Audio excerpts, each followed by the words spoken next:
Shooter ready. Yep. Shooter ready? Stand by. Shooter ready. Stand by. Shooter, are you ready? Stand by. Shooter ready. Stand by. Shooter ready. Stand by. What's up, everybody, and thank you for listening to the Shooter Are You Ready podcast. My name is Midwest Savage, as you know, and I'd like to welcome you all for being here. Thank you for listening. Thank you for watching. Thank you for tuning in. Go ahead, first and foremost, hit the subscribe button. Doesn't cost you anything, helps us out a lot. And welcome. Just want to do a short little intro here about this podcast. We have a special guest with us today, our boy Yevgeny, also known as the man behind the Tango Tactical denim chest rigs, as you see here. Right? It's kind of more of a serious podcast. I mean, there's still a couple lighthearted jokes and jabs thrown around, but we had him on. He's been going through some stuff dealing with the immigration process here in the States, and he got a hold of me. We've been talking for a while, and then he called me a little concerned that things weren't going to go in his favor for his next meeting, per se. So we got him on the podcast as soon as we could. We had an interview with him just to hear his side of the story of how everything's going with him, how things have been going, how it all started with the Tango Tactical rigs, and his process to make it over here to the United States, which is quite an interesting and, I don't know, compelling story. Maybe that's the word I'm looking for. Paul's not here with me to tell me if I'm saying the right words. But this is our interview with the man behind the Tango Tactical chest rigs, a guy I like to call my friend, Yevgeny. So please enjoy the episode, have a listen, and yeah, support your boy. Not me, but our boy Tango. Reach out to him on Instagram, Tango Tactical. Tell him hello. You know, get yourself a nice sweet denim chest rig. But that's enough for me. Enjoy the episode, and I appreciate you guys all. I appreciate all of you listening. So yeah, and here we are. Well, okay then. My intro is not playing. We'll get to that later. Ladies and gentlemen, thank you for listening to the Shooter Are You Ready podcast. My name is Midwest Savage. I appreciate you all for listening and or watching. This is going to be a special one, and it's so special. I'm going to bring Paul in. Paul.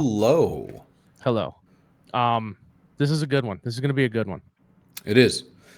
We've got a great group of guests and friends that are going to be joining us today to talk about their stories and kind of get down into some of the nitty gritties of, building, constructing, using your two hands in order to, do something that's never been done before. Damn, Paul, you got a great way of words. I do not. And speaking of not having a good way of words, we're going to bring in somebody else. This is my guy. You know him as my guy. The rest of you call him Tommy. My guy, Tommy. What's up? How's it going, guys? Oh, it's going fantastic. Tommy, first and foremost, I have to thank you for setting this up because you're my guy. And this has been a long time coming. And I don't want to get into it too much. All right. You know what? We're going to talk about who we got as a guest today. Ladies and gentlemen, if you are in the community and you like to carry around magazines and or other accessories such as Skittles, med pouches, magazine pouches, or all the good stuff, you may have yourself a chest rig. You may have a cheap one you got from Amazon. You may have one you found at the Army surplus store. And some of you find people have a sweet chest rig made out of denim from the man Tango Tactical. And that's who we got today, and I'm pretty excited because he's got some things to say, and we're laying it all out there today, right here on the Shooter Are You Ready podcast. So I'm going to bring him in, and there's the handsome man himself, and then we're also bringing in this fine gentleman, Andre from Podovich. Welcome, fellas. I don't know, I'm excited and flabbergasted at the same time. Don't everybody speak at once. Yeah. It's been a long time coming. Yeah. And the one we want to hear from the most is Tango, or Yevgeny, as you see right there. How are you doing, bud? I just want to put it out there. You're very illustrious. Not illustrious. Paul, what's the word I'm looking for? Elusive. An elusive man. Now people are putting a face to the denim chest rigs that have been widely sought after because they're available, they're not available, they're available, they're not available. And so if you have one, you're like the cool kid at school right now. Like everybody's like, man, he's got one of those chest rigs and I can't get one. So there's a story behind the availability and the process of making these and why it's wasn't so easy to get them, why it was easy to get them at a certain point in time. But we're going to get into it because, like I said, there's a lot behind the man who makes the denim chest rigs. And I think everybody needs to hear it.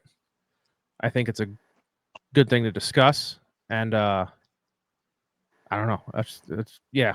Welcome. And I don't know. Should I start off with the first question? Should I just break the ice now? Paul, help me out probably. here. Just You're my co-host. wait when I can speak. Yeah. All right. Go ahead. Introduce yourself, please, if you will. Let everybody know as much about you as you're willing to let everybody know. Yeah. Hi, everybody. My name like Evgeny, like Eugene. You can call me Johnny. You can call me Eugene. You can call me Evgeny. Everything good. Originally, I'm from Russia, but now I'm in the United States. So yeah, I'm that guy who invented and so the denim plate carriers. Nice. There it is, ladies and gentlemen. And All right. Thank you guys for listening. No, I'm just joking.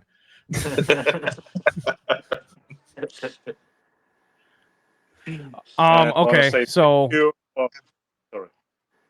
I want to say thank you for the opportunity to be here in this podcast. And I want to say thank you to Andrei and Tommy, uh, my friends, and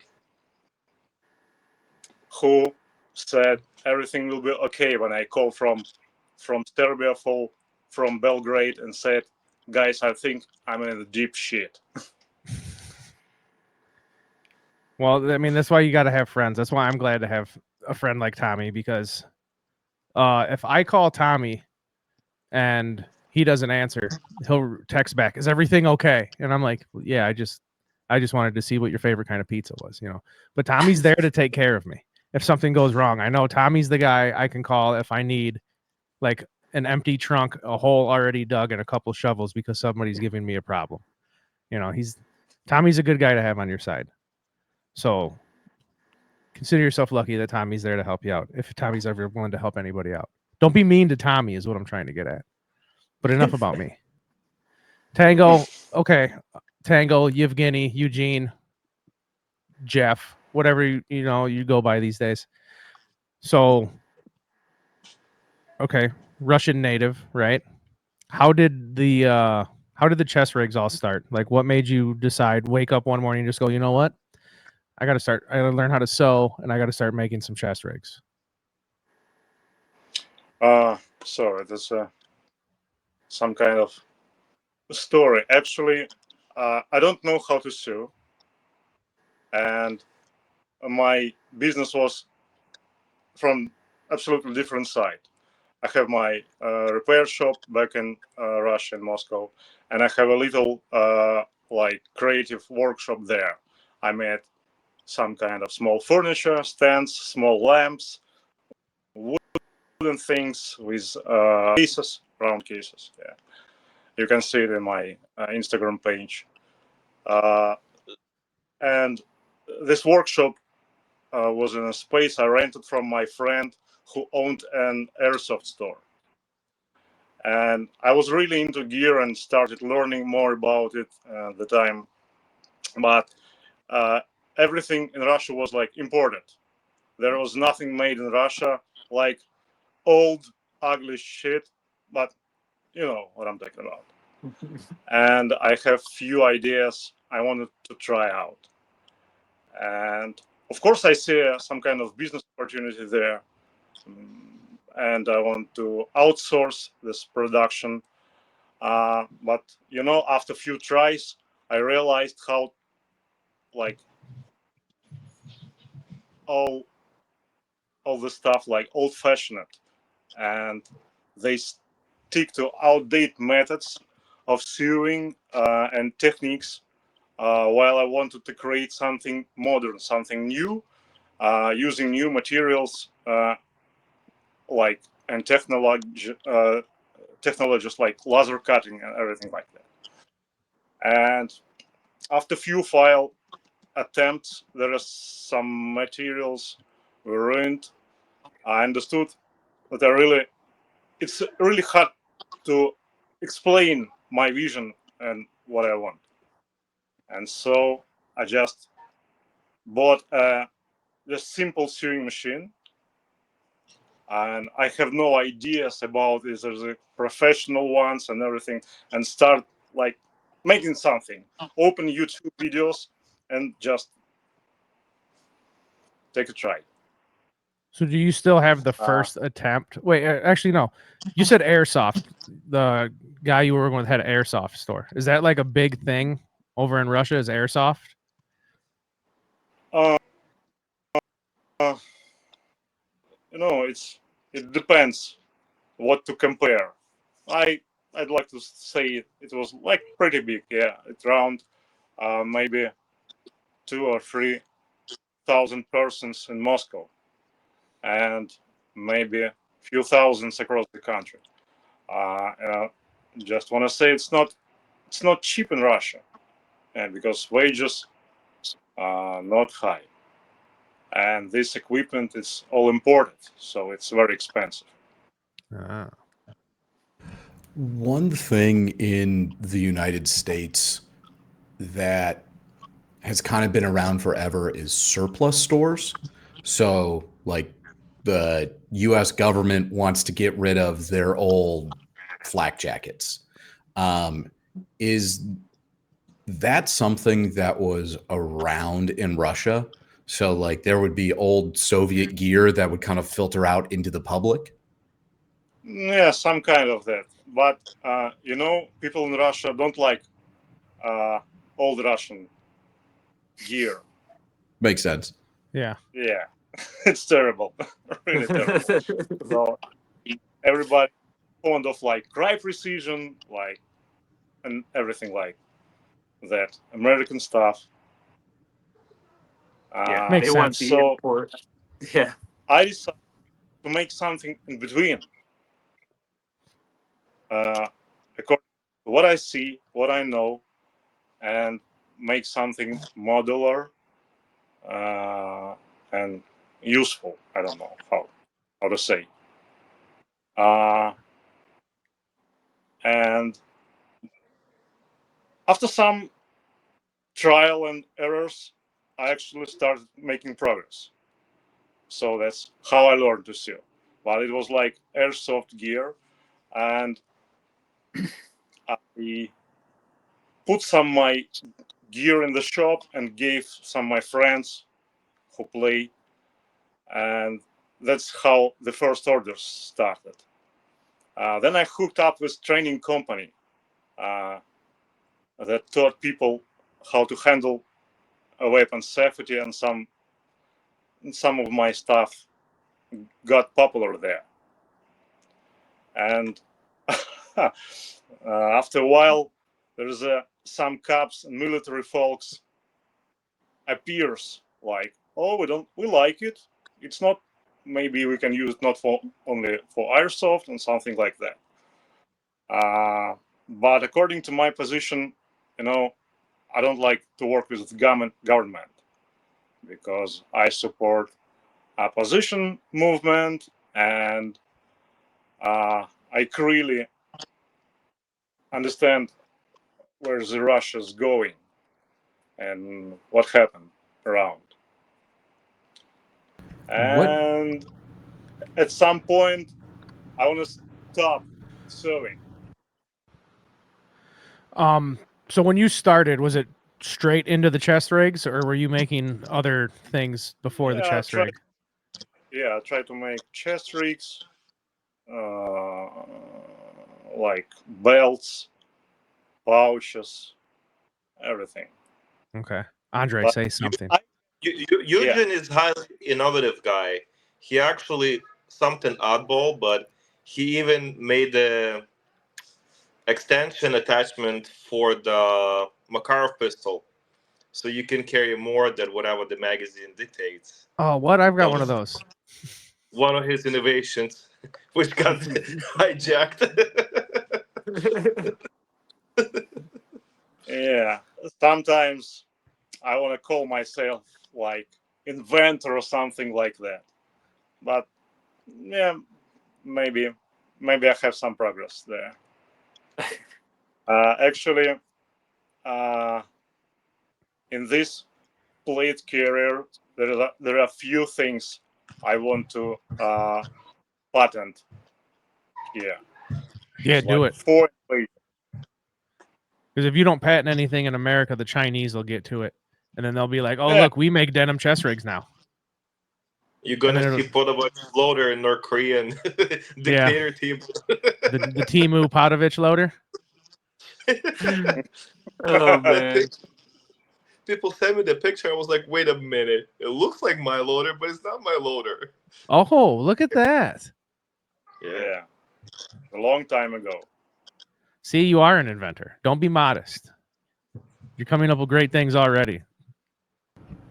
So as I've been scrolling through, there have actually been quite a few useful What do they pieces that I've seen. what do they call those doors? Is it a Murphy door that you kind of hide stuff behind, or what is it? You're talking about a Murphy bed? No. Well, it's like a like a false cabinet where you pull the book and something's behind it. Yeah, that's where the bed comes out of the wall. Yeah. it Well, was a okay. About hidden spaces. Yeah. Why are you laughing? Yeah. So For real. so he made. Yeah. No, I know what you're talking about, but I think that's what it's like, a false door, but he made it for like a safe room, or kind of hiding. See, you're an inventor. An inventor. Jamie, you want to pull that up for me? Because I've got the video of what The Tommy's Murphy describing closet? right now. Ah, there you go. Look at this. Oh, that's what I'm talking about. If you're not watching this on YouTube and you're just listening on Spotify, you're not getting the full effect here. So Yeah. moving a specific, looks like magazine into a specific location unlocks the hidden safe. So that's exactly how so you it's unlock it, by moving a certain book over to another it's like shelf? an RFID, like touches. RFID. That's amazing. That's what I was thinking. It was going to be magnets. I thought a mattress was going to come out. I'm not lying. I was like, man, that's one hell of a place to hide a Serta. Jamie just wants to go to sleep. No, I'm good. That's awesome. So, okay, a man of invention. Oh, look at that. Is that your personal collection? It's Airsoft. Oh. Everything is there.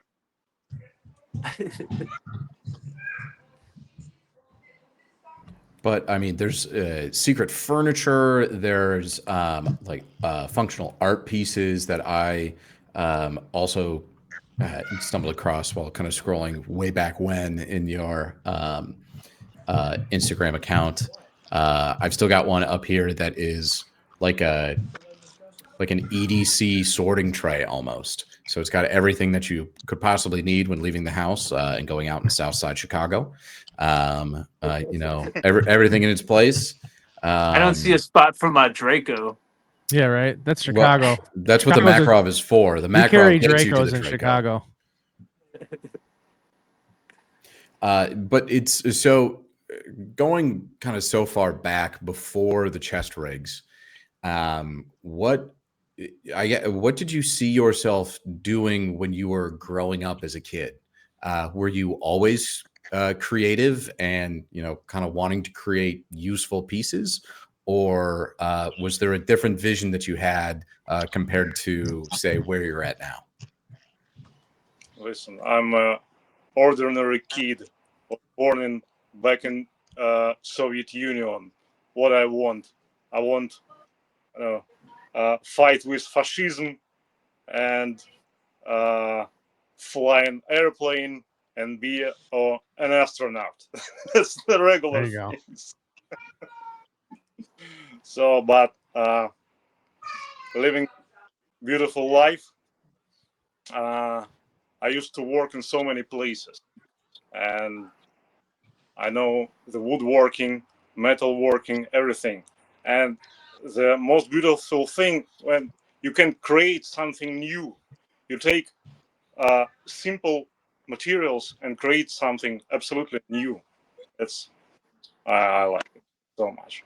I'd like to have like some kind of workshop, like Tony Stark workshop. It would be perfect. Nah. Yeah. But for now, it's just sewing machine. Yeah, it's okay.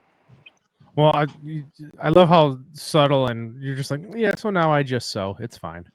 But like, it's a big deal for a lot of people. Like I told you, the chest rigs are very, sought after. A lot of people follow you on Instagram. A lot of people know about it, and you're just like, yeah. So I just make these chest rigs. It's whatever. It's just what I do to pass time. But like, it's kind of a big deal. Like there's nothing else like it. I mean, yeah, there's other chest rigs, but nobody decided I'm gonna start making these and I'm using denim. That makes you stand out a lot from everybody else using the same old, material. So you've told me this story. When you started Mm. making the chest rigs, what made you say denim? I'm going to start using denim. Yeah, it was a time. I have troubles with my business, and I building my house. I don't have much time for sewing, and I want to get rid of that because, like, don't like to work with authorities. And one day, I think I saw something like green, some pouches maybe, and my cat actually loved to come and watch me sew. Uh, was maybe he's hypnotized by the sound or the way how the needle goes, something like that, maybe. And I was thinking about how to move away from this military and police style and focus on making stuff for civilian market. And I looked over my cat sitting there. I just take the clothes out of the wash, and I'm like any guy before I put it in the closet. It was on my couch, Just a and pile. the cat on top of that, sitting on my folded jeans on this couch, and I look at it. It's something like hit me in the head. Like, why nobody made something from denim? And first thing, I think, oh, denim plate care. This is the thing. And Yeah. I have all my equipment. A little отступление, Андрей. Как будет отступление? Скажи. Лирическое. Off topic. Off topic, Oh. да. I have my equipment because when I sew Cardura and these military airsoft things, I don't like the fabric. It was in Russia and bad quality. And I start gluing 2 layers of Cardura. And I invent the laminate in Russia. Actually, I find out about fabrics like Squadron and everything like that, like few years after that. So, and Yeah. coming back to denim, that's my idea was I can just put the layer of Cardura and layer of denim. It was like tens of experiments, and few of them was successful. So, and I find a guy with a laser cut and make the first two of them, 2 plate carriers. So out And of the first, oh, sorry, Paul, go ahead. Were those first? So you found somebody that had the denim. Were those first plate carriers? Were you like cutting up Levi's jeans in order to get the denim for them, or were Wrestler? you able to source them, like source the denim in bulk right away? yeah, just bought a denim in the nearest fabric store. Just a denim. Okay. Do you still have the very first one you made? It's the next story. Okay. And my friend from training company come to United States, and and he take this plate carrier and show it to Clay, and he called me and, can I give you a plate carrier to Clay? I said, of course, just make a present. Right. And so the very first plate carrier, Clay has it. Clay has it, yeah. I wonder, does he know it's the very first one? I think so. So the original one that he keeps on the dummy in the Yeah. background, I think, is the original one. I think next time we get a chance, we should have Tango sign it. Look at him running around with the very first denim plate carrier, just getting it dirty, just throwing stuff around, not even taking care of the thing, not even putting some Paul, what's that stuff you spray on the couch to keep dirt off of it? You are asking the wrong guy. Well, I don't use it either, but it's that Scotch Brite or something you spray on. Starch? Something, I don't know. Look, all right, no, that's not the one. He's got the other one on the dummy. Paul, you got to fast forward. Yeah, so I think the Keep one right in the there, back. that one. Hold on, Paul's screen's loading. It does look a bit different. I mean, not completely, but okay. That one? Yes, I think that's the original. Oh, Paul, what are you doing? Buddy? I'll move it back. And we can pause it there, and we can talk about it. I mean, I gotta say, I don't have one in hand, but Tango, for kind of the first one, you kind of nailed it from a build perspective. I just kind of viewing it what's on our screen right now. I mean, it seems very well put together. Were there a lot of hurdles in terms of like trying to determine what you wanted to do with your design? Андрей, помощь зала. У тебя много было проблем с идеями, как ты будешь их делать с дизайном? У меня была модель в зеленом цвете для Airsoft. I have a model, as you before, like for Airsoft. And that's the basic model I have at that time. So it's not the very first plate carrier I saw. Yeah. Oh, okay. Gotcha. It's the first one you were proud of to let out of your bedroom and be like, you know what? I'm proud of this one. This one's good. This is good quality. Ladies and gentlemen, if you haven't noticed, Andre's our translator and a very handsome man, I must say, if you're not watching this on YouTube. There's I think there's a picture of us three behind you. Right, Jamie? Yeah. Is it? Yeah. I need to get that thing printed. Right there? Look at those handsome dogs. Now I'm going to have to set it down because I can't hang it back on the nail. But okay, so let's talk about this now. I got the wide denim. Okay, yeah, this was the next question. So when Clay got this chest rig and he's putting it on YouTube over here in the States, did you just start getting messages from all types of random AK weirdos like, hey, I want one of those? Like, how was the impact on you? I mean, I'm sure you were somewhat dumbfounded by the response, right? Yeah, I think in a few days, I used to have like 300 followers, and most of them were Russians, Airsoft guys, and everything like that. But after this video, I gained, I think, over 1,000 subscribers. So, and I have a lot of messages starting with, "Who are you? Who the hell are you? Why you?" And that's the American thing. You're Russian? What? Something like that. And yeah, I'll start answering all this question using dictionary and everything, because my English actually right now is terrible, but there is no English at all a few years ago, so I start learning.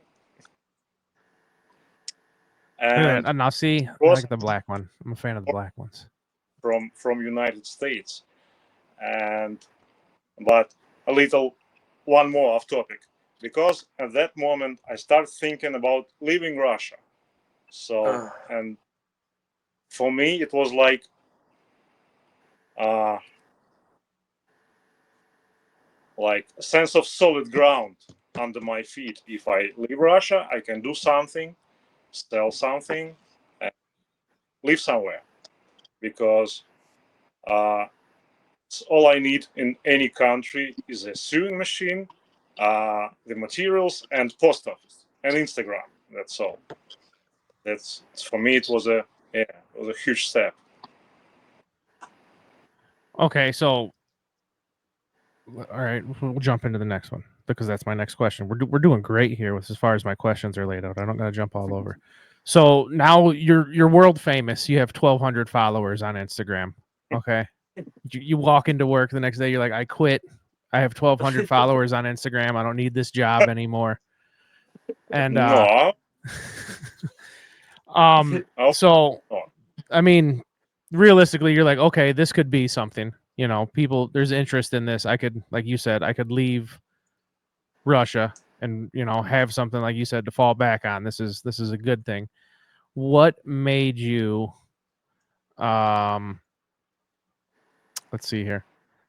What exactly was it that made you leave Russia? Exactly, was it just the fact that you knew this was going to be something you can fall back on and be somewhat successful? Of course, I have another job. A few of them actually. Right. But the sewing was like a hobby. And one more thing you need to understand: it's a denim plate carriers. It's not like regular gear. You just can sit and sew in few hours, like a chest rig or something. It's very like a big job, Right. because the bonding this material and the sewing itself is very slow, because you have to put stitch on the stitch. It's take time. For example, one denim plate carrier takes a few days, around a week. Okay, that was the question I was going to ask. A week? It takes a week to make one? We gotta think, he's bonding Cordura and denim to Right. make his material to make. I couldn't sew a button on a shirt. I'm not questioning it. I just want to know here. I just want to make sure I heard that right. Okay.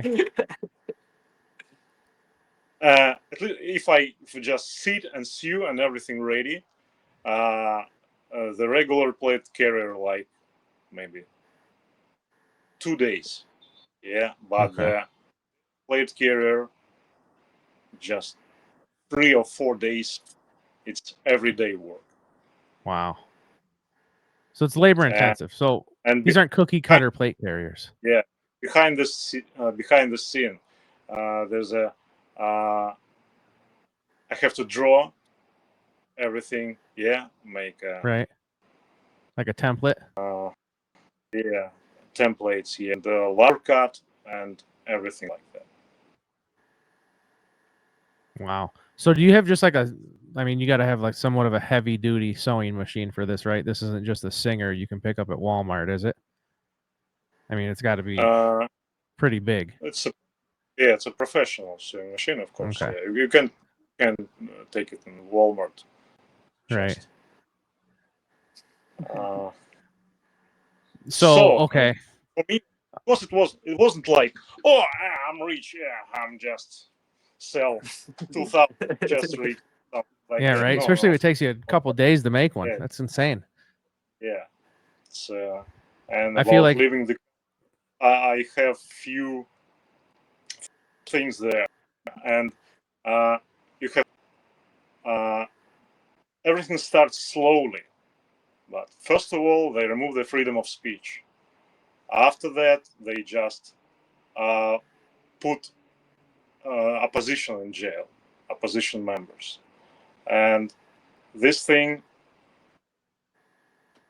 everything starts running faster and faster. And for example, after COVID era, so 2021, when the Russian forces were already at the border, at Ukrainian border, everybody in Russia like, what, maybe the Putin starts war, close the borders and everything like that, like how it was back in COVID. Yeah. And at that moment, I said, now or never. Let's just take tickets and run from Russia. And also, I have some other threats. We skip this part. Yeah. Right. Okay. Yeah. So, and I go to Georgia. It's nearest country to Russia, and I like it because it's visa free. And in some case, my friends and everybody can just take a tickets in a few hours. You're in Georgia, and there is no relationship with Russia in Georgia because, as you know, in 2008, Russia invade Georgia and take the part of Georgia. So there is no deportation from Georgia to Russia. Right. I like it. So, and I bring my equipment there, live there, and I thought, it's like beautiful retirement. Yeah. Good country, small country, like the sea, not far from, and everything good. But the start, and the things change rapidly. And because Georgia was so close to Russia, and actually the refugees from Ukraine, the Russian forces take people and forcibly move it to Russia, and they try to escape.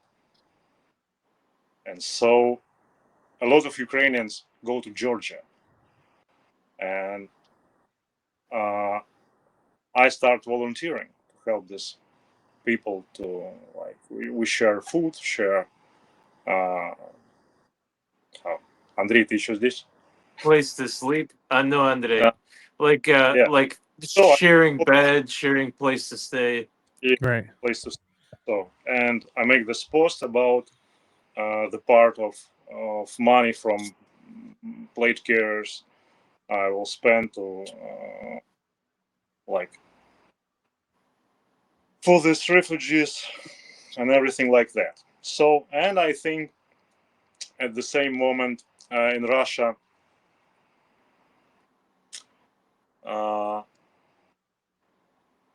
they passed repressed laws about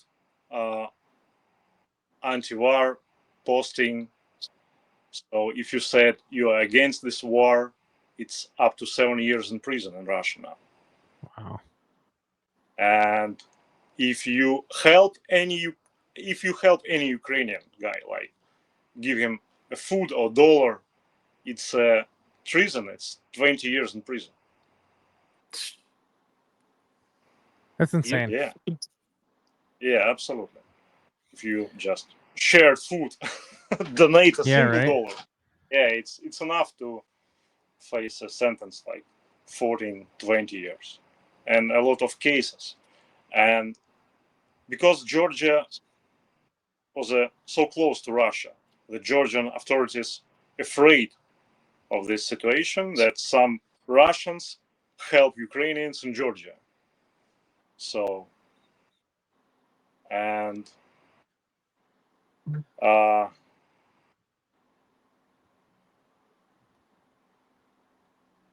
So some volunteers will kick it out of the country.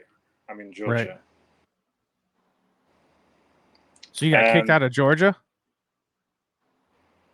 Again? Well, he was in Georgia for a while. How long were you in Georgia? A year, maybe more. Yeah, so Yeah, he was there for a little while. yeah, yeah. I arrived to Georgia like in April 2021, and I was kicked out of Georgia in January 2023. So well, Yeah. 1 year 6 months. Yeah, Yeah, a little 7 bit months. longer. So basically, you're saying they chased you out because they were scared. I mean, you said there's no ties between Russia and Georgia, obviously, right? Mhm. But the fact that you were helping the Ukrainian people out, the people in Georgia got scared that the Russians were going to do something about you helping other people, so they were like, "You got to get Yeah. out of here." Okay. Yeah, yeah, and actually, I have a small vacation, and my friend invited me in Tel Aviv, and I go to Israel, came back, and Georgian authorities, like at the border, said, "Oh, you're not allowed here. You're threat of national security." Wow. Yeah, Yep. So you weren't allowed back into Georgia at all at that point in time. yeah, at all. So You know, that's including his stuff. Yeah, I was Everything gonna say. that he had left behind. hmm, I have my flat in Georgia, so my Mhm. apartments I paid for next year, and all my equipment. It's pretty much everything. Wow. And yeah, and few person tried to help me out with this equipment and something like that, but they find out that my apartment was searched, probably by police or something like mhm. It's crazy. that. And before I left Georgia, like I left, I think it was like 28, 29 of December. The Georgian security service calls me and want to talk to me about what are you doing here. It was like small interrogation, but they say like, yeah, everything okay, yeah, guys, I go to another country and come back. I'm living here. I'm not uh, not a criminal, not everything like.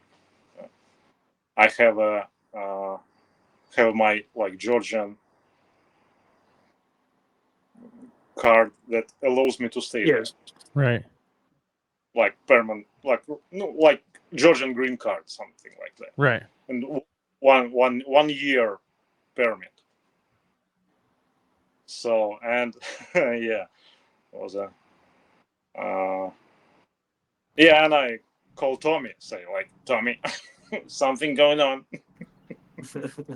So when you're denied entry back into Georgia, are you just stuck at the airport at that point in time, or At the, they put me on the same plane. I arrived in Georgia, so I Mhm. appears in Israel again at the Okay, same day. So they sent him back essentially, yeah. Right.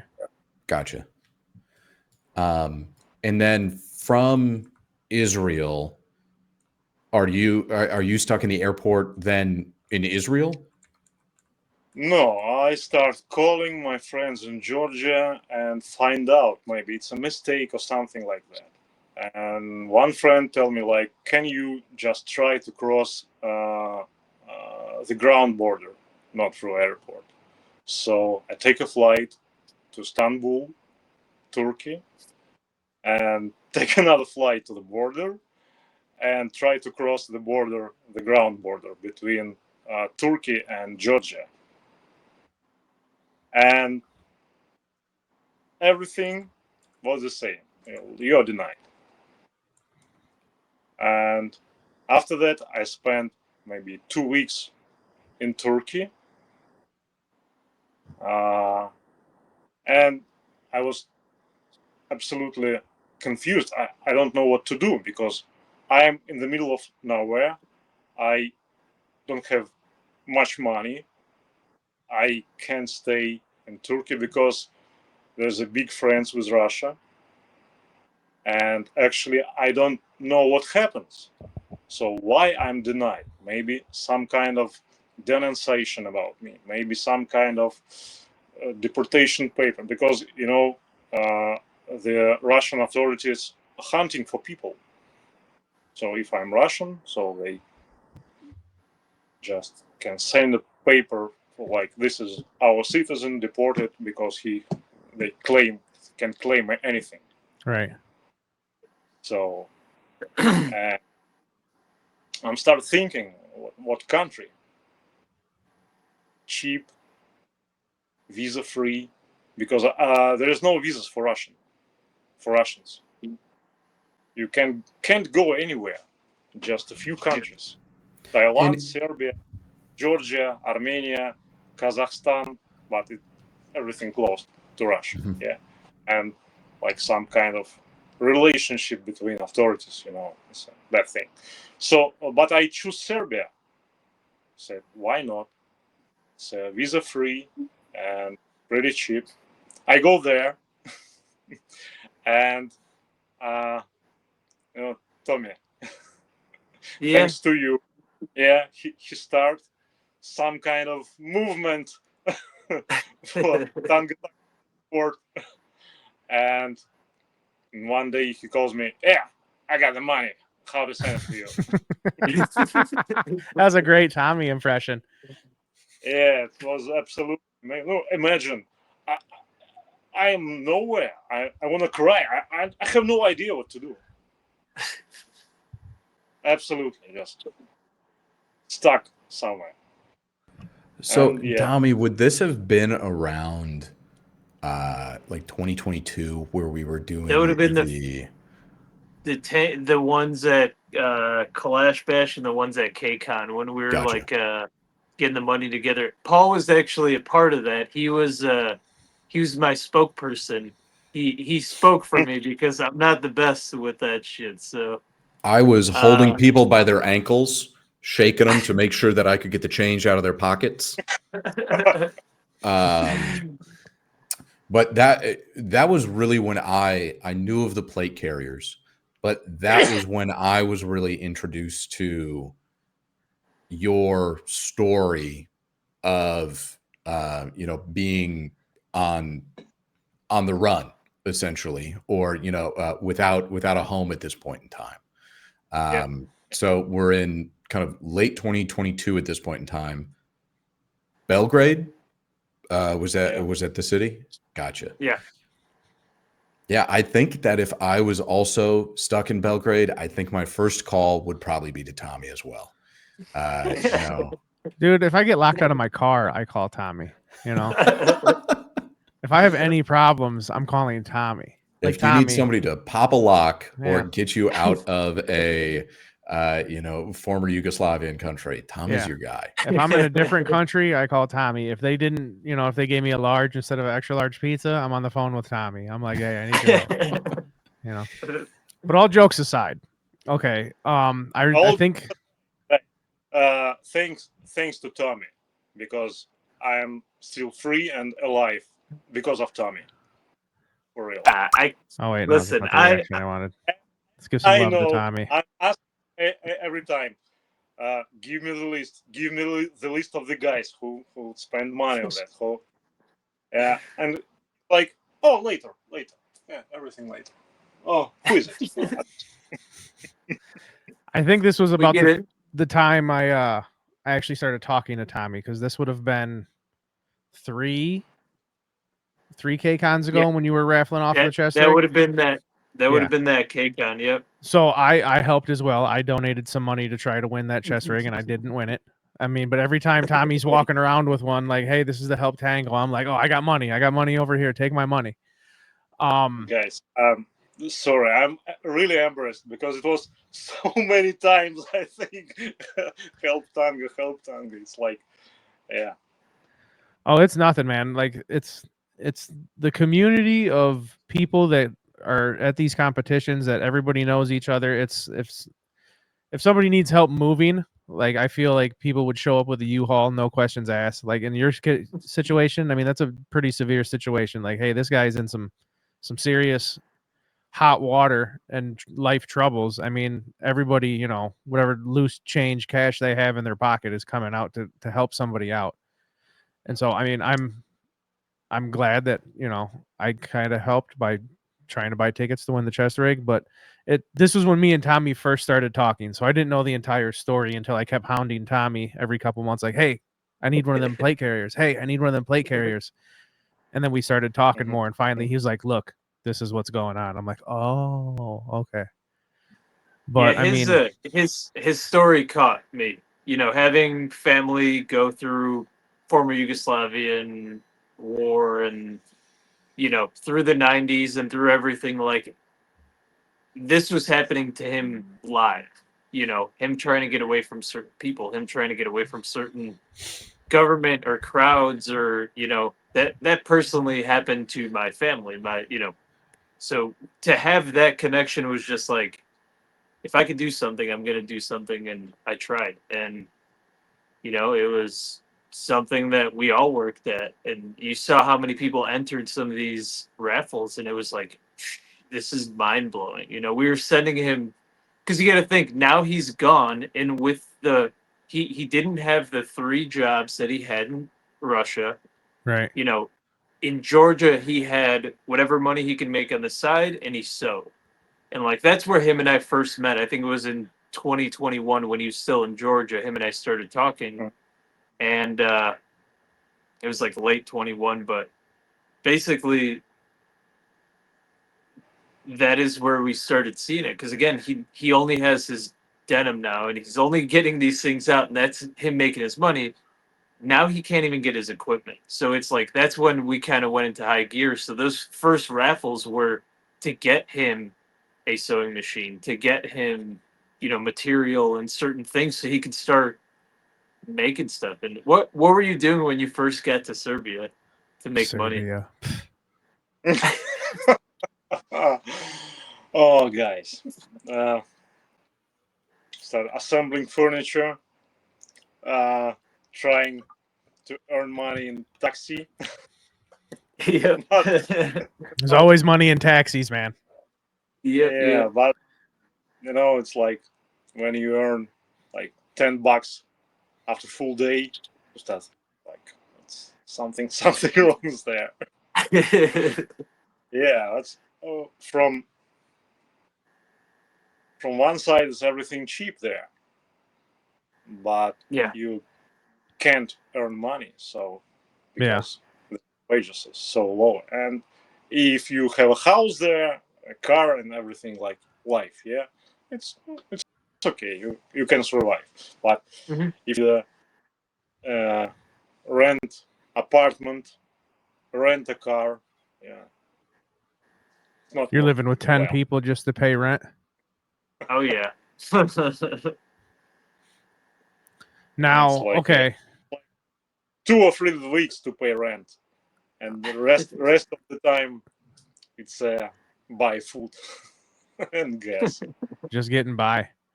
Now, see, Yeah, okay, I'm going to sound like a dumb American here. Now, me as a dumb American, right?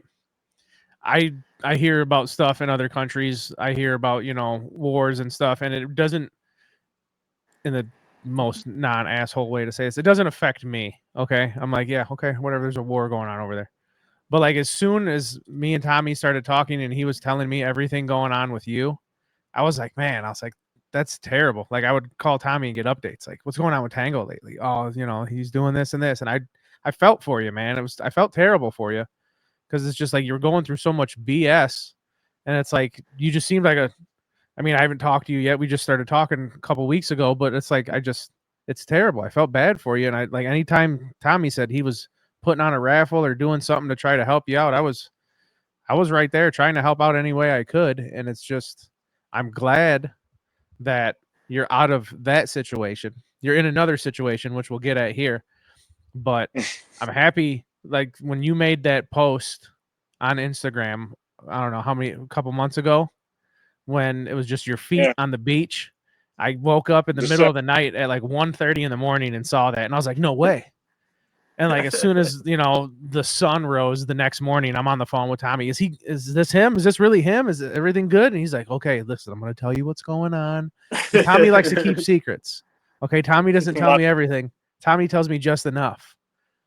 So I mean, I was very, very happy. You skip almost 2 years. Yeah. Yeah.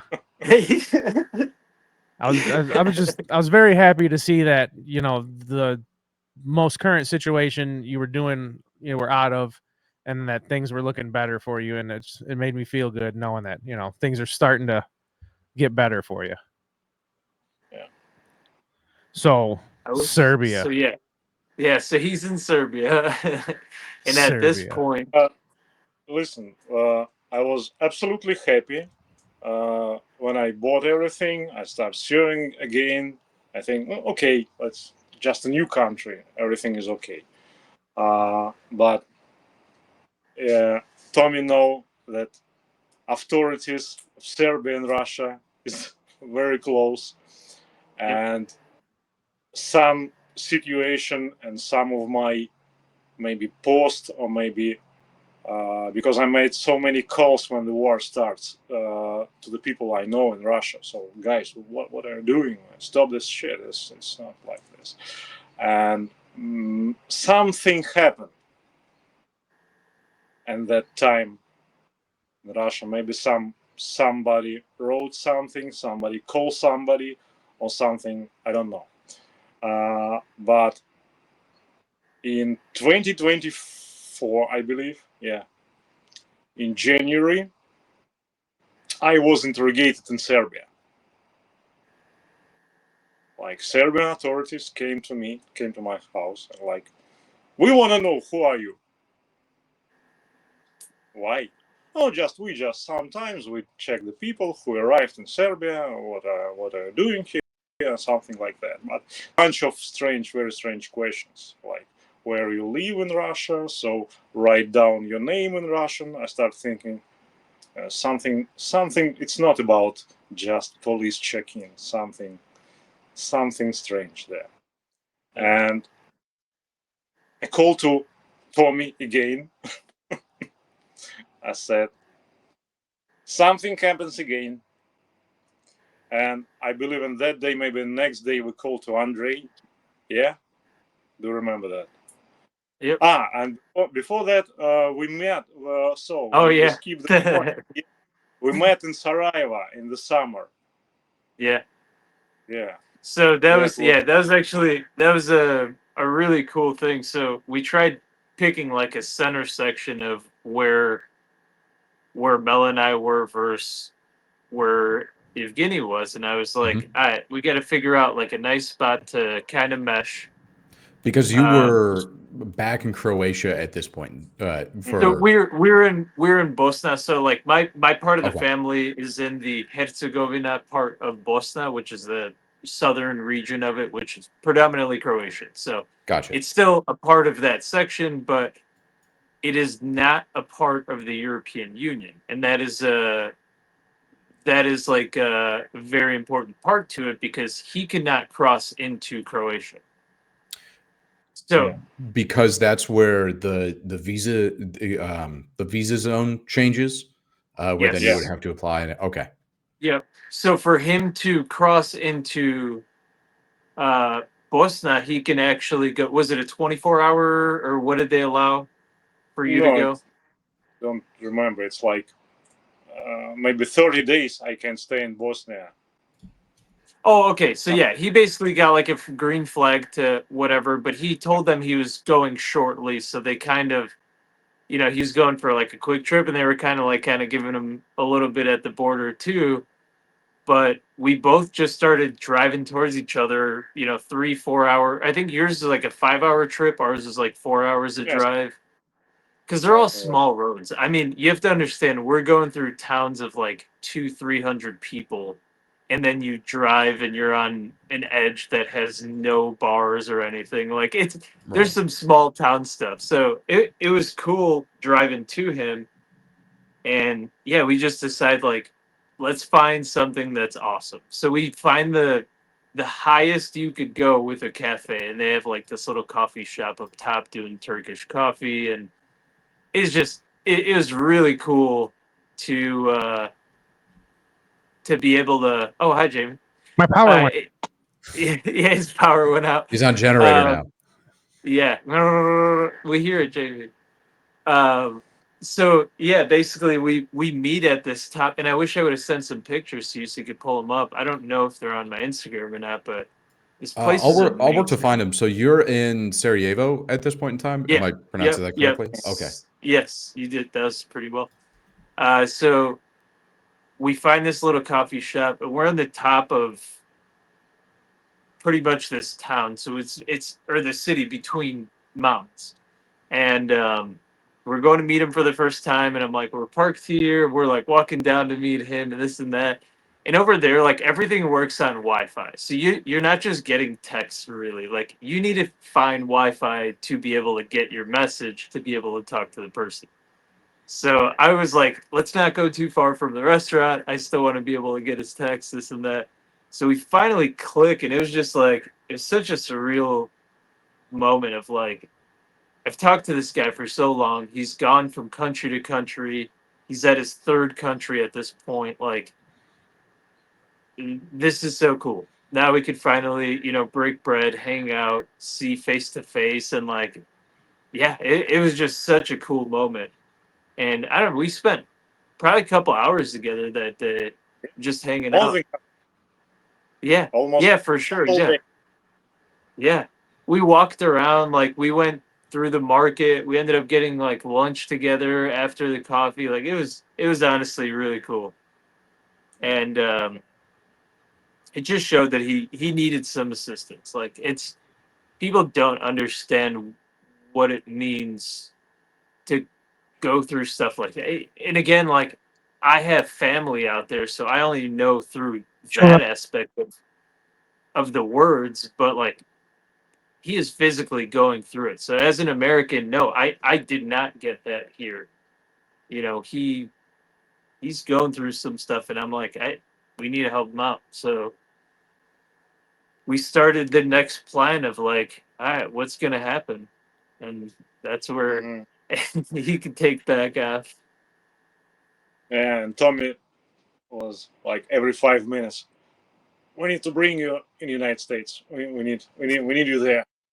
Let's find out. And I said like, no, I don't. Maybe later. I take the visa. Maybe when the war stops and everything. Like, no. We need to move forward because actually, yeah. Of course, I want to go to United States, like to see everybody. Yeah, give a hug, and of course, say hello to Rachel, Clay, the guys who also helped me with everything. Yeah, but So at this point, you guys link up, have a beautiful coffee date. It's the top of a mountain. I mean, what more could you ask for? At this point, did you know that your time in Serbia was essentially limited and that you would need to leave No. the country? Okay. no. Yeah, when I we was were hoping- together, he was I'm just leaving. like, Yeah. "No, you go. You're good. You're good." Yeah, like I'm leaving. Follow the rules, everything like that. I buy all the so everything was pretty good. I thought at that moment. Yeah, so at that moment, once he started ramping them up, that's when we were getting some of those samples. So I have like, I think we ended up getting 4 rigs or 5 rigs sent out this way from Serbia that Yeah. he made out there. So I was like kind of taking orders down, figuring out sales, and I was like, that's sold. Let's get one sent out. He's like, I got 2 on the way. Things were going pretty good. Like we started kind of moving, and that's where we ramped back up from. Hey, we need to get him to quit some equipment to we have some stuff to get rid of. Let's get this going. So at that point, you know, he was happy. He was like, things are going, we're good. And then Tommy, on your side at this point, was it hard to get the plate carriers, chest rigs, mag holsters into the United States? Like, was there ever a problem with like customs where they would flag it as The anything? sanctions. not really. No, we didn't really have an issue from Serbia. I think Georgia was fine too because he sent me my rig from Georgia. Okay. So I don't think it would take a little bit. Like sometimes it would be like, you know, 3 weeks or something like that because I'm sure it's getting stamped Customs. all over. Yeah. Yeah. Mhm. Checking stuff. But for the most part, no, not an issue. But yeah. So we're doing well in Serbia. I guess where does the story kind of continue from here? You've been interrogated by the Serbian police at this point. You've met up with Tommy. So after you meet up together in Sarajevo, you then come back to Serbia. Back to driving a cab, sewing for a little while, or is there kind of a quick moment where you kind of have to leave? Was like I call the Tommy and call Andrei, and we set up the meeting, talk about everything, and the Andrei and Tommy said like, run. And I think less than a week, I sold everything, sewing machine, like presses, like I sent all materials, all chest rigs I have to Tommy. Yeah. I had 3 boxes of just unfinished material. Like a few boxes were already lost because I sent a small laser cutter and some equipment. And yeah, just buy a ticket to Brazil. So you bought a plane ticket to Brazil? Just took all the money you had. You're like, Brazil. This is what I'm throwing the dartboard at Brazil. Let's go. Yeah, and try to just realize what to do and try to understand. Maybe Brazil because it's like far from Russia, and something else. Maybe, and at that time I was on the phone with Andrei and Tommy, and like maybe political asylum, maybe United States. Yeah. And I arrived on São Paulo, send the photos. In few weeks, I was on Panama, Mexico, and go to the border. So you traveled from Brazil, Panama, Mexico to get to the southern U.S. border. Yeah. Was that by plane, by foot, by car, by plane? Okay. Yeah, but it's I know it's a terrible ways by foot and everything like that. I always imagined it by foot. That's just how I always pictured. I always pictured of you just hoofing it. I did too. Sewing machine on his back. Yeah, sewing machine under his hand. Yeah. Or for real, I just always thought like the worst thing possible. I was like, this poor guy's running through Brazil. It was So all right, now let's talk about the real terrible.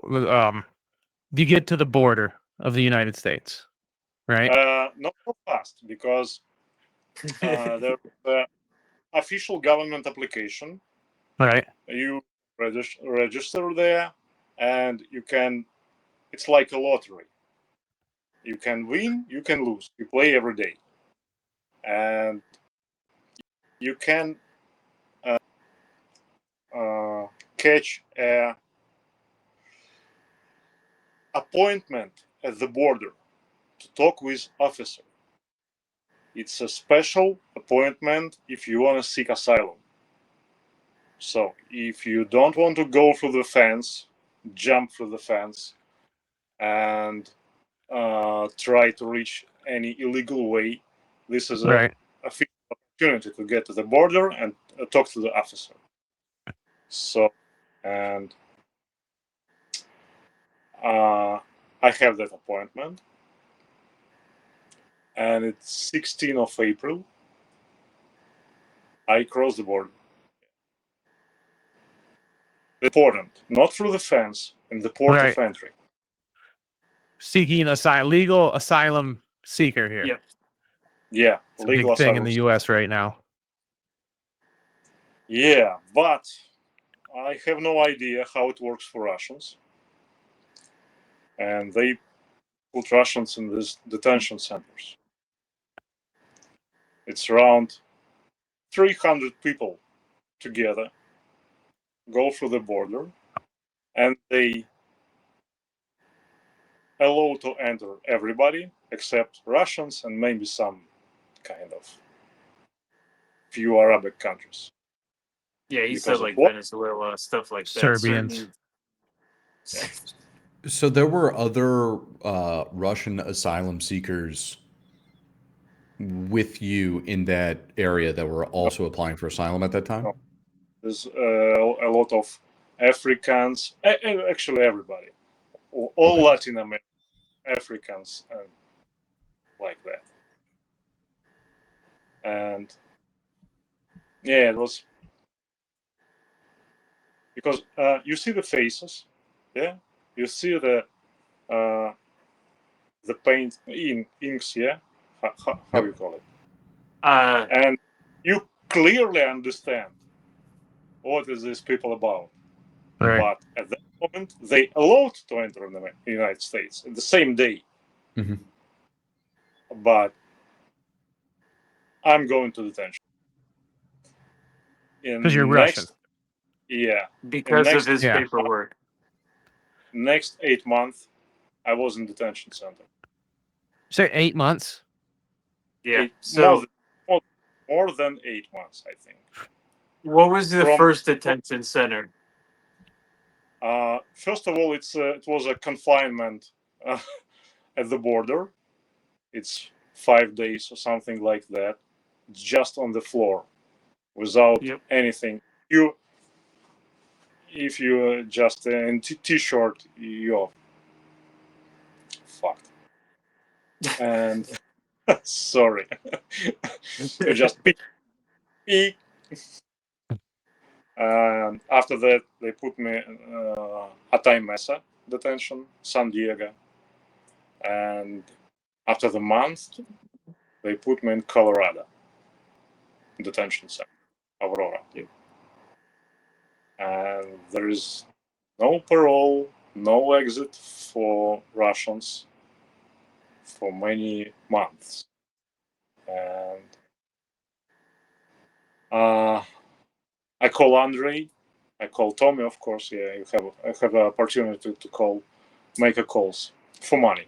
Yeah, it's a private prison. It's not like what do you mean detention center? Just Yeah. detention center. It's simple words. Yeah, it's Right. jail. It's a prison. Yeah. And everything like in the prison. So and they hold people just like for months. Were they explaining, or did you have meetings at all during this time to say, this is where we are at with your paperwork, or this is what the next steps are? Or was it very much not explained, like what the process was? It's a very much different topic for a few hours. Gotcha. And yeah, maybe not right now because Okay. I'm still process. But the thing is, the Andrei helps me out. I have some health issues, and something happened in this detention. But because Andrei is a actual, police officer, he make all papers like he's my sponsor and everything. So, and I was the only one Russian who was paroled from the detention center. The most guys stays there like I'm here like 6 or 7 months, yeah. But Right. the guys there. Their courts should be in detention. So, and my court also should be in detention. But the judge take a rest or change the place of work and something like it's very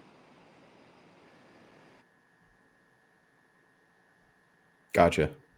low. So yeah. so you're out at the Aurora, Colorado facility, and then from there you head to New Jersey, or were there any stops in the way? Go only to the destination of my sponsor. You just run straight to Andre, dude. They open the doors and you get the hell out of there. I don't blame them. Yeah, and actually, I think I appears in New Jersey the next day when Andre's second baby was born. Oh, He said, "Man, It was I don't." crazy. So he got a new baby and then you. So kind of twins coming on at the same time. I'm your present. Yeah. Hi. So I guess, how have you been liking New Jersey? Some people in the United States have some strong opinions about the state.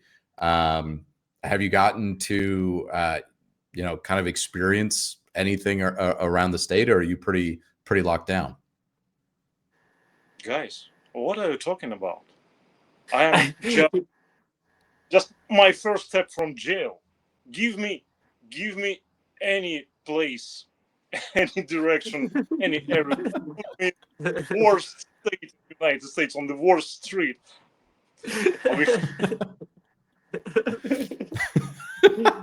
Yeah, so he's Well, I'm sure Mississippi would be happy to have you, as would many other places. well, like I said before, man, I'm glad you got out, but like from what you were telling me, just to step back here on the whole detention thing, it's like exactly in the words you put it from me. Like I keep telling you detention center, and you're like, I know you might have a picture in your head where you're like, it's jail. Like I'm just sitting in jail. And then like when you would tell me there'd be other people, like after you've been sitting there forever, and then there'd be other people coming in, just blatant, criminals about the things they're there to do, and they sell drugs and do this, and then they just walk right out.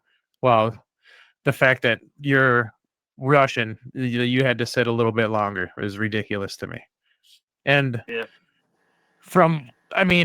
I'm sure now that you're here, you see the news. It's probably a lot different than watching the news overseas of how this whole immigration like uproar thing is going on here in the country. And like I said before, like it didn't mean that much to me until I talked to you and heard your side of the story of how it goes in there. And it's pretty ridiculous and kind of crazy how things are happening all over the place right now. I mean, you had to run from war to come over to here just to be put in jail for trying to escape, a worse place for a better place. And then there's other people who just come here to be complete assholes and do bad things and they get right out. While meanwhile, poor Yevgeny has to sit in there for months because he's just an honest guy trying to make an honest living. And it's kind of ridiculous. And it's like, that was like the big thing. I mean, like I've heard it all from Tommy before. He tells me everything that's going on with you. But when me and you had our first face to face and you were wearing that sweet Guns N' Roses t-shirt a couple weeks ago, and you told me everything, I was like, man, I was like, that's terrible. And I'm like, I even like went inside and was telling my kid about it because he was all excited that I was talking to you. Because he was the one who was trying to decipher your name on Facebook and everything. And he was like, so what's going on? And I was like, you got to hear this story. And he was like, wow, that's crazy. I was like, yeah, it's crazy. Can you believe that? And so, like, okay, from an outsider looking in, and I really don't want to get political and talk politics on here, but as a Russian, okay, you know what it's like over there 100%. All right. And like people over here are screaming that America's turning into like the communist state and all this. Is there any comparison to how America is right now to how Russia is? Do you think it's turning into a Russia? For the record, last few minutes I was silent. Yeah, Yeah. do you mention it? Okay. For the So it's listen, guys. fantastic. Yeah, it's like it's your fantasy about you're dreaming about talking with me a few weeks ago. So the thing is simple. When the government starts to taking your rights, it's everything goes in one direction. Right. And if you want to know this direction, look at the Russia, look at the North Korea, and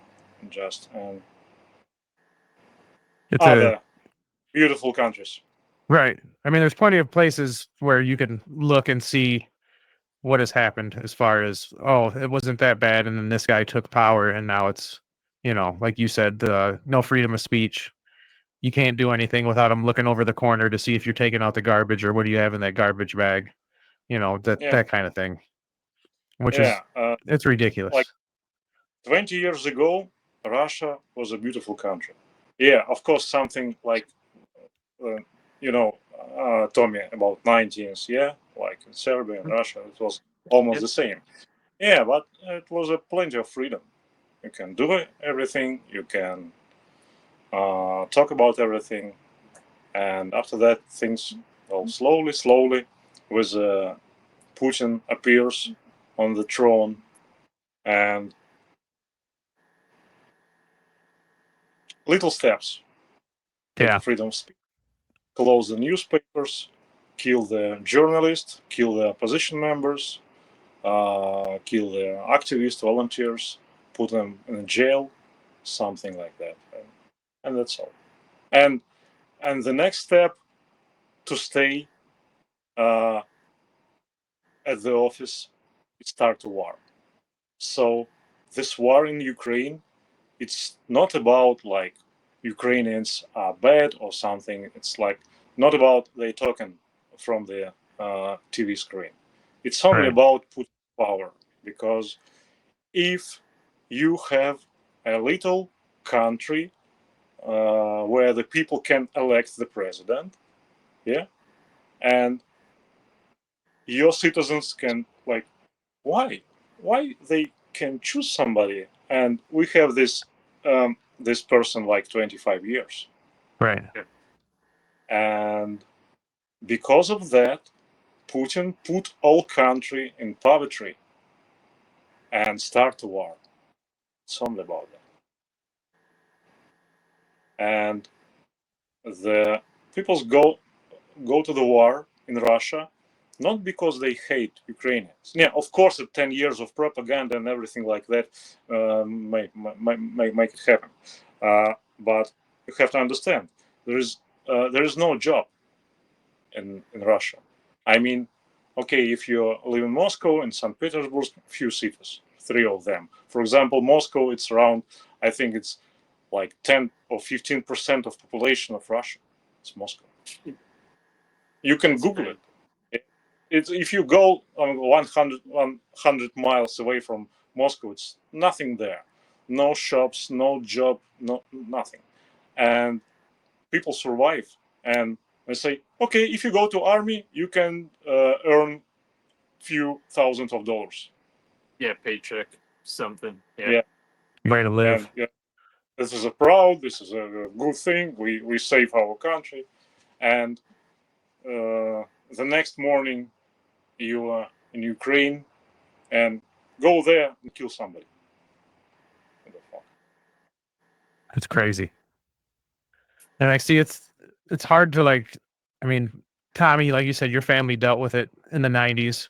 I remember as a young child when stuff was going crazy over there in the '90s. There was a lot of people coming here from overseas in the '90s, and like I made friends with a lot of people from the European area that came over this way because of how crazy shit was. But it's hard for like people listening, people watching to fathom like I said, how bad things are over there. But like you put it into perspective for me just by talking to you a little bit about what you've had to deal with.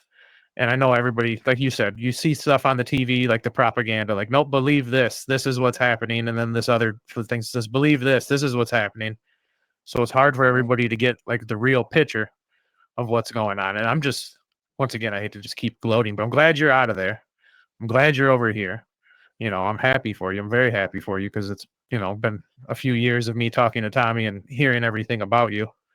So I'm glad you got your feet in the US right now, is what I'm trying to get at, because things are terrible over there. Yeah, Whether the what side you're hard on. I mean, everywhere. the hard thing about over there is like the propaganda that he heard was the only thing that you could hear. Oh yeah. There was no like this side is this side is that. You make your Right. decision. It's like I'm telling you what to decide, and if you oppose that, you are on the wrong side. So that is Yeah. pretty much how it is out there. Yeah, there is no other side. They Yeah, just Right. there's no option B. It's like you eat Cheerios for breakfast and you smile about it, and you're like, but I want, Fruit Loops, and they're There's like, no no- Fruit Loops, only Cheerios here. So then you just live with Cheerios your whole life, and everybody knows that's boring. That's how I put it, a breakfast cereal analogy. Hey, Okay. as we're kind of coming towards the end, Evgeny, again, can't tell you how much I appreciate you coming on, but we did have Andre have to drop off. He had to put two children under 2 to bed. But we did allude slightly to what Andre is involved in, which is the Podovach loader systems for both ARs and AKs. And I want to make sure, we've talked about them a lot tonight, but I want to make sure that we get kind of a good plug in for what he does as well. There's Mother's Day sale going on. There is a sale that's going on. I think this one's going to be going up this Sunday, so it might be going on still, but some great loader options for your AK AR platforms that are out there. I know it saves me a lot of time on the range, so that I can, talk to the bros, and I don't spend all of my time destroying my thumbs. But Andre, obviously, great guy. Has been a big part of the story that we've talked about tonight. And if you are sick and tired of having to spend most of your time at the range loading mags, the Podovach loader is definitely what you need. And if you're in the market for one, tell him that you heard about it on the Shooter Are You Ready podcast, and he'll give you one for free. He probably won't. He probably won't. But you might get a singular Skittle. Yeah. He might put an extra sticker into your bag for you. But, there you go. Wanted to make sure that we got a plug in for him, as he's been, a great friend, and obviously continues to be very involved in the community. And just like Tommy, who was instrumental as part of Evgeny's story tonight. Oh, you're how much longer are we going to be on? Andre's asking. I don't know. Why is he coming back? He's possibly. He can come back if he wants. All he's got to do is click on the link. I'll let him back in. Since we're doing plugs, Evgeny, how do you feel about Azerbaijan? Right? Did I say it right? Turkey? Yeah, you said it. Over there by Turkey? Because, they make ammo. And I just want to say, I'm a fan of Tele-Impact's ammo that comes out of Azerbaijan. So we just got to throw that out there. I don't know much about Azerbaijan, except the Soviet Union Republic. No. All he knows is that you can not use the code Savage25 to save yourself some money on ammo. That's Tele with an E, ladies and gentlemen. Go ahead, click on go to It's like, what? teleimpacts.com. We're really shoehorning that one in tonight. Yep. But okay, back to the real Hold on. questions here. Back to the serious thing. So, what is that? A shoehorn? That is like a 3-foot Absolutely. shoehorn. That's a boot horn. My uncle makes these, so you could do it while you're standing. Oh, where do we get those at? Let's plug that. There's no all right, website. Yevgeny. Text me. So you have no website. You're strictly through the Instagram. Do you feel in the next couple months, hopefully, if everything goes as planned, that Tango will be cranking out chess rigs back in action, ready for the public? Yeah, the right words about if everything goes If right. Yeah, because we know because I have a what's special order. happening. Of course, for now, pursuing don't pay my bills, so I have another work here.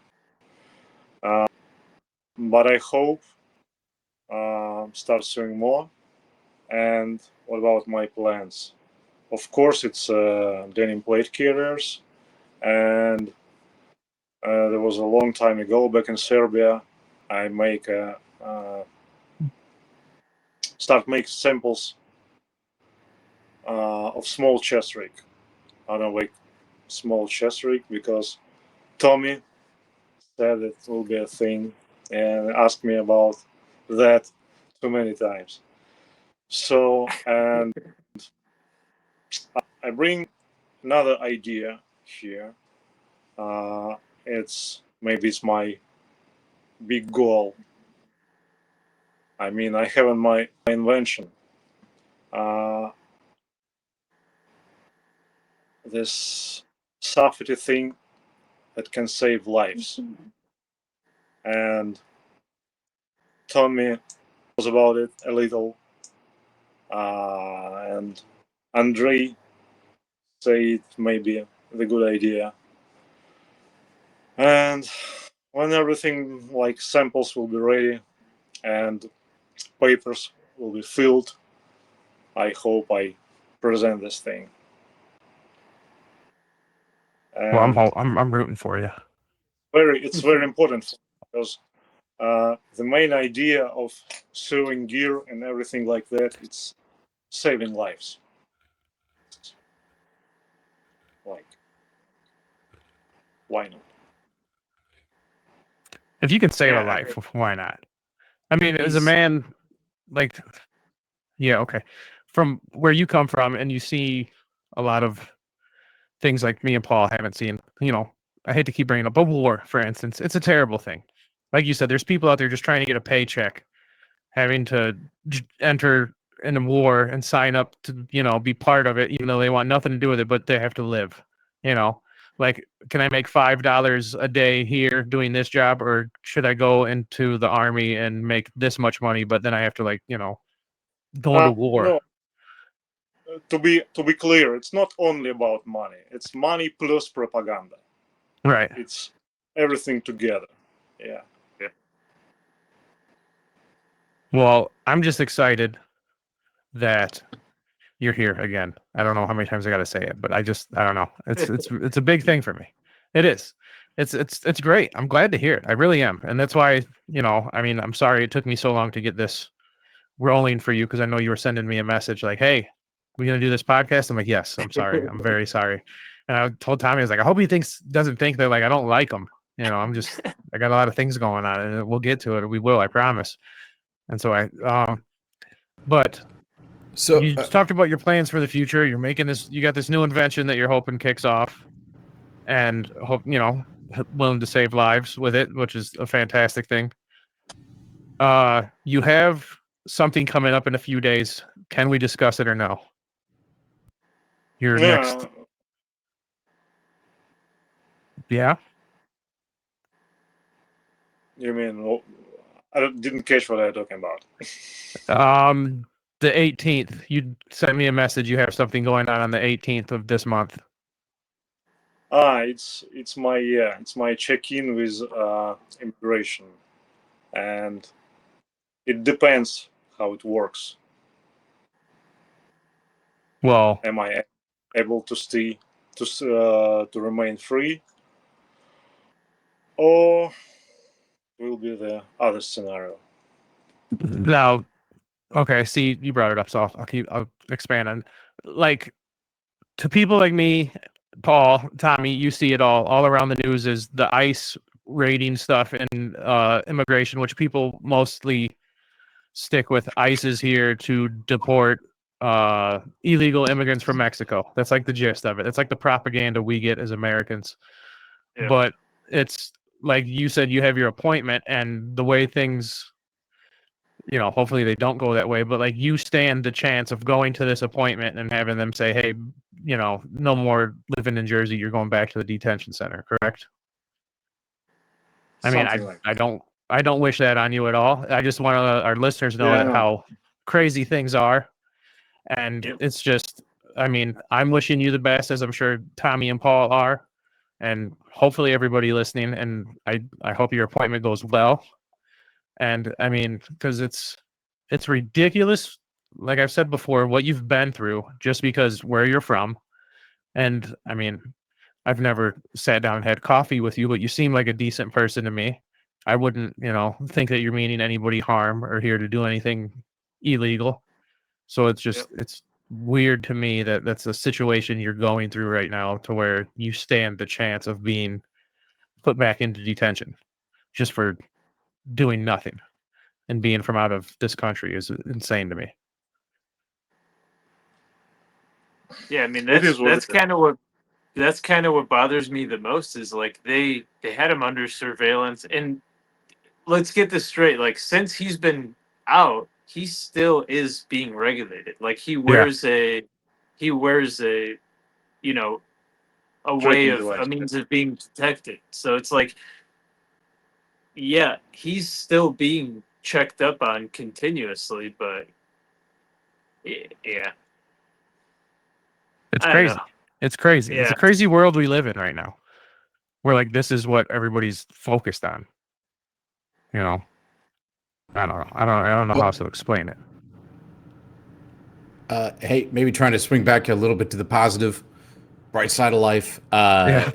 Tommy, Evgeny, obviously I'm hoping that everything goes well, but what's kind of the best way to for our listeners to support you, as you kind of either tech up for your next large idea, or obviously you've got the Instagram, but is there anything else that we can kind of plug for you, so then the people who listen to us, who have listened to your story, can support you in the short term? Listen, guys, I'm very embarrassed, and I really hate these questions.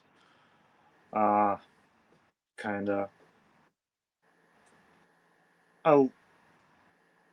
Every time I'll try to figure out myself how to move, and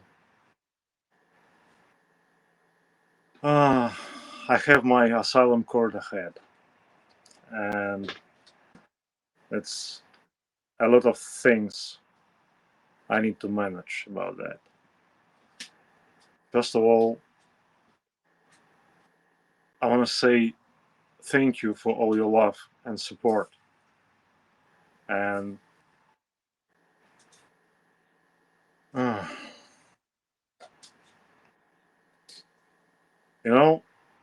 the very good thing for my future court,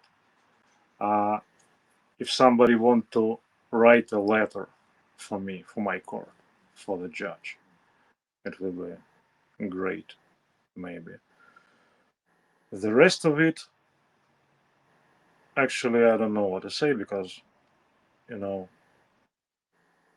try to figure out myself. Finally, I'm here. I have a job. I have everything, I hope. So, Well, I'll get that information from Tommy to write. Yeah. If we need to, on your behalf. Yeah. And we'll put that up. Yeah, here. well, I'll pass that out. I'll be helping you guys, and then if we could also get some recruits, someone also willing to help. Again,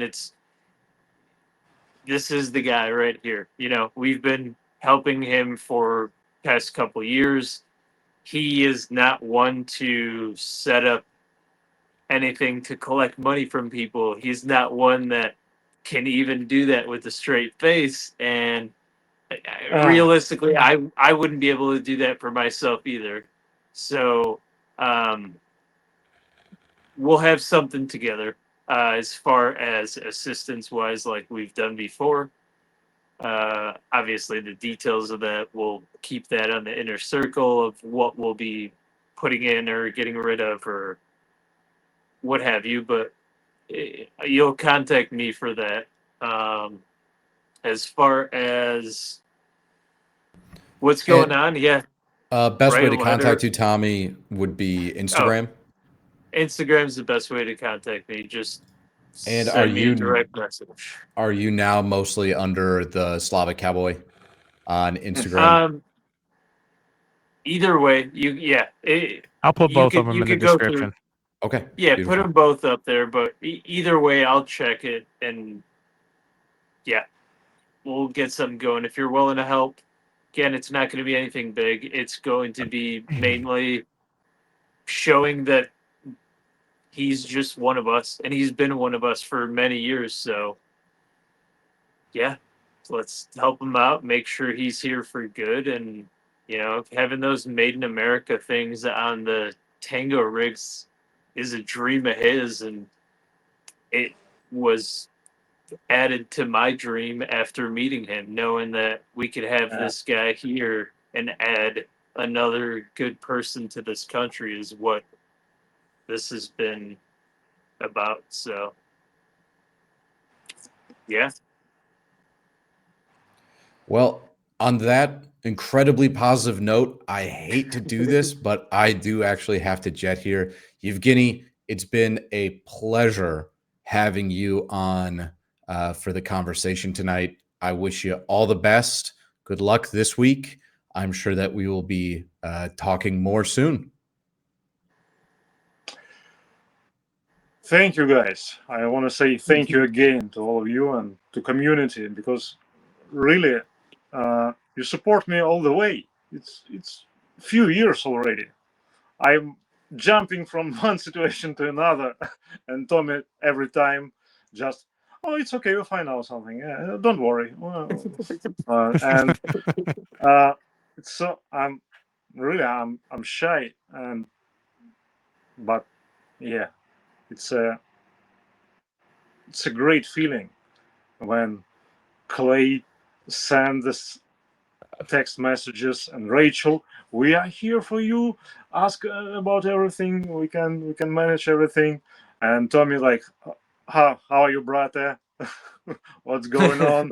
What's next? What's the next step? What are we doing? I make this auction. I make this raffle and everything like that. So actually, I have this feeling like I want to pay you back with everything, like suing plate carriers, make a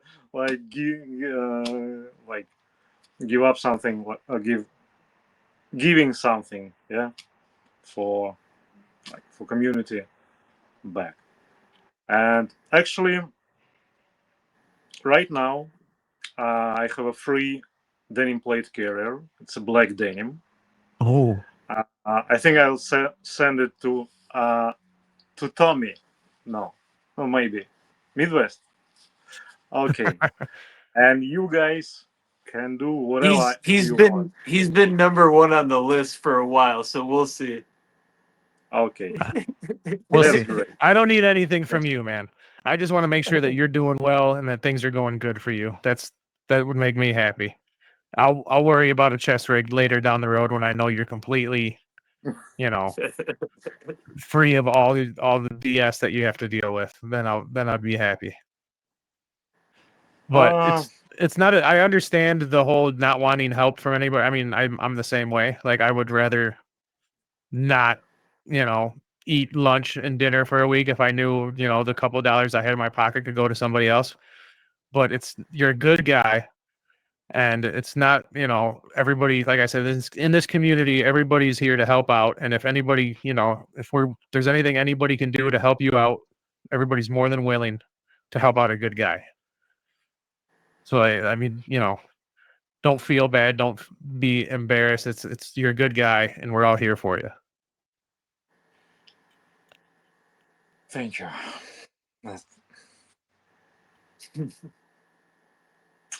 Guys, stop it, please. I'm being honest. It's perfect. If Tommy says you're a good guy, you have to 100% be a good guy, because I know Tommy, and he's told me some guys are pieces of shit, and he didn't say that about you. He said you're a good guy. I'm not going to mention any names, Oh shit. but I'm glad that we finally got to talk to you and that we got this recorded. And I mean, hopefully, this is just an ongoing friendship between. I mean, you and Tommy talk all the time, but if there's anything I can do to help you, let me know. I mean, I'm here for you. It's like I said, I'm happy for you that you're here and finally getting through everything, and it's starting to look, the light at the end of the tunnel for you. And like I said, if there's anything I can do or anybody else, just, let me know. Let everybody know. We're here to help you out, man. We'll have a follow-up video. When you're at Slavfest. Yeah. Thank you, guys. Thank you. So I'm really touched every time something like that happens. Actually, don't know how to react. Yeah, and yeah, about Andrei, he's a really great guy, and buy Podavach stuff. And I can tell you guys, like an inventor, that's a absolutely amazing thing. This Podavach loader. It's Oh yeah. yeah, it was a great idea. And yeah, he's a kind of person. What do you need? What do you need? Every time, every 5 minutes when I arrive, what do you need? You need anything? You need something? You want to eat? He bring me food like tons and everything. And then I believe, and the second day, he appears on the some kind of other car, not his regular car, and like, this is your car, take it. Nice. And my first car was from Andrei. So yeah. Thank you very I much. just Very want much. to borrow my car. And the time when I appears, this like baby's wife and everything, dogs, and I was like, Andrei, it's me. Yeah. Okay, we find out something. I'm not. I have no sleep like 4 or 5 days, but we will find out something. Yeah. Andrei, take a rest. Take a rest. Oh, I'm good. I'm good. I'm good. I'm good. Yeah, guys, you're really amazing. It's an amazing community, and I was kissed by the gods somehow because I have such a good friends here. So, and you're my only friends because, yeah, because in Russia everybody gone crazy. I don't have any connection there anymore. Yeah. Well, we're here for you. So 100%. yeah, thank you guys, thank you community. Glory to Ukraine, and yeah, thank you again for your love and support. And There it Tommy, is, ladies you and gentlemen. personally, He's a good my guy. revenge is close.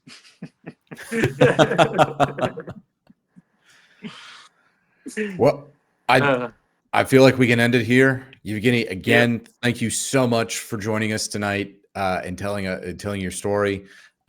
Tommy, thank you for everything that you've done, not only for Evgeny, but also for Jamie and I. I'll put words in his mouth. Yep. as he has put Chicago beefs into mine. Hell yeah. Talking about food.